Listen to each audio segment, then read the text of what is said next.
அறிஞர் அண்ணா என செல்லமாக அழைக்கப்படும் க.ந. அண்ணாதுரை செப்டம்பர் 15, 1909 அன்று காஞ்சிபுரத்தில் பிறந்தவர். இளமையிலே படிப்பில் சிறந்து விளங்கிய அண்ணா பச்சையப்பன் கல்லூரியில் பொருளாதாரத்தில் முதுகலை பட்டம் பெற்றவர். கல்லூரி நாட்களில் மாணவர் தலைவராகவும் சிறந்த பேச்சாளராகவும் அவர் திகழ்ந்தார். அண்ணாதுரை அரசியலில் ஈவேரா பெரியார் நடத்திய சுயமரியாதை இயக்கத்தின் மூலம் அரசியலில் நுழைந்தவர்.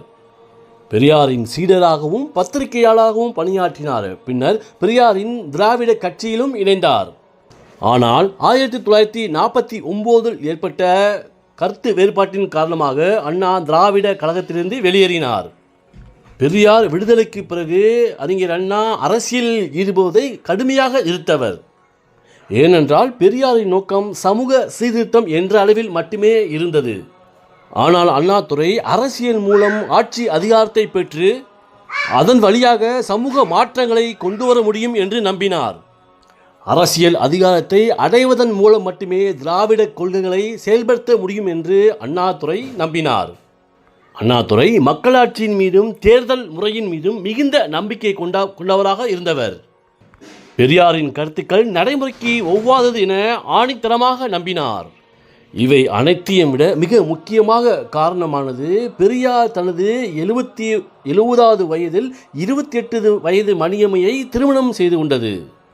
பெரியாரின் இந்த முடிவானது திராவிட கழக உறுப்பினர்கள் மத்தியில் பெரும் சலசலப்பை ஏற்படுத்தியதோடு அண்ணாதுரை மற்றும் அவரது ஆதரவாளர்களுக்கு பெரும் அதிர்ச்சியை ஏற்படுத்தியது.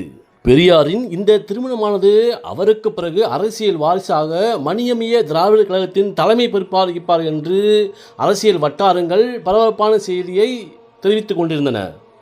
இது அண்ணாதுரைக்கு அவரது எதிர்கால அரசியல் பாதைக்கு ஒரு தடையாக மாறிவிடும் என்றே அவர் கருதினார். அதன் பிறகு அண்ணாதுரை 1949 அன்று திராவிட கழகத்திலிருந்து வெளியேறி திமுக முன்னேற்ற கழகம் என்ற திராவிட கட்சியை தொடங்கினார். அண்ணாவின் பேச்சாற்றல் சிக்கலான கருத்துக்களை கூட சாதாரண மக்களுக்கு புரியும்படி எளிமையாக எடுத்துரைக்கும் வல்லமை அவருக்கு இருந்தது. அவரது அடுக்குமொழி நடைகளும் எடுத்துக்காட்டுகளும் உவமைகளும் கேட்பவர்களை கட்டிப்போடும். அவரது பேச்சு ஒரு நதியைப் போல தடையின்றி ஓடும். அது மக்களின் மனதில் நேரடியாக பதிந்து சிந்தனையை தூண்டும் ஆற்றல் கொண்டதாகவே இருந்தது. அறிஞர் அண்ணா தமது இலக்குகளை அடைய சமரசங்கள் செய்வதிலும் அரசியல் வியூகங்களை வகுப்பதிலும் திறமை மிக்கவராக இருந்தார். சட்டமன்றங்களிலும் மக்களவையிலும் அவர் ஆற்றிய உரைகள் அவரது ஆழ்ந்த அறிவையும் அரசியல் முதிர்ச்சியையும் காட்டுகின்றன. அறிஞர் அண்ணா ஒரு சிறந்த தலைவராக விளங்கியதோடு கட்சிக்காரர்களை சகோதரர்களாக கருதி வழிகாட்டினார். அவரது தலைமை பண்பு வெறும் அதிகாரம் சார்ந்ததாக இல்லாமல் பாசம் மற்றும் நம்பிக்கையின் அடிப்படையிலே இருந்தது. அவர் தனது தொண்டர்களுக்கு எழுத்திலும் பேச்சிலும் பெரும் ஊக்கமளித்தார். இதனால் திமுக ஒரு மாபெரும் அரசியல் இயக்கமாக வளர்ந்தது. அறிஞர் அண்ணா தான் கண்ட கனவுகளை நனவாக்க அனைவரையும் அரவணைத்து சென்ற ஒரு சிறந்த வழிகாட்டியாகவே திகழ்ந்தார். அறிஞர் அண்ணா தான் வாழ்ந்த குறுகிய காலத்தில் சமூக சீர்திருத்தவாதியாகவும் சிறந்த எழுத்தாளராகவும் தலைசிறந்த அரசியல் தலைவராகவும் இருந்து தமிழர்கள் மக்களில் இடம்பெடுத்தவர்.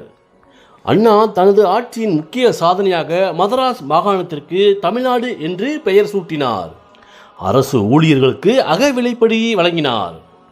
திருமணம் போன்ற நிகழ்ச்சிகளில் சடங்குகள் இல்லாத சுயமரியாதை திருமணங்களுக்கு சட்ட அங்கீகாரம் வழங்கினார். மக்கள் பட்டினி பிணியால் வாழ்ந்து கொண்டிருந்த அக்காலகட்டத்தில் ₹1க்கு 1 படி அரிசி வழங்கி மக்கள் மனதில் நீங்கா இடம் பிடித்தார். அறிஞர் அண்ணா புற்றுநோயால் பாதிக்கப்பட்டு சிகிச்சைக்காக அமெரிக்கா சென்றபோதும் புற்றுநோய் அவரை விட்டு நீங்கவில்லை. ஆனாலும் ஜனவரி 14, 1969 அன்று தனது பதவியை பொறுப்பேற்றுக் கொண்டார். ஆனால் நோய் தீவிரமடைந்ததால் பிப்ரவரி 3, 1969 அன்று தனது 59வது வயதில் காலமானார். அறிஞர் அண்ணாவின் மரணம் தமிழ்நாட்டு மக்களிடையே பெரும் துயரத்தை ஏற்படுத்தியது. அறிஞர் அண்ணாவின் சமாதி சென்னை மெரினா கடற்கரையில் அமைந்துள்ளது. அவரது நினைவாக அவரது பெயரில் பல்வேறு கல்வி நிறுவனங்கள், திட்டங்கள் மற்றும் விருதுகள் தொடங்கப்பட்டுள்ளன. நன்றி, வணக்கம்.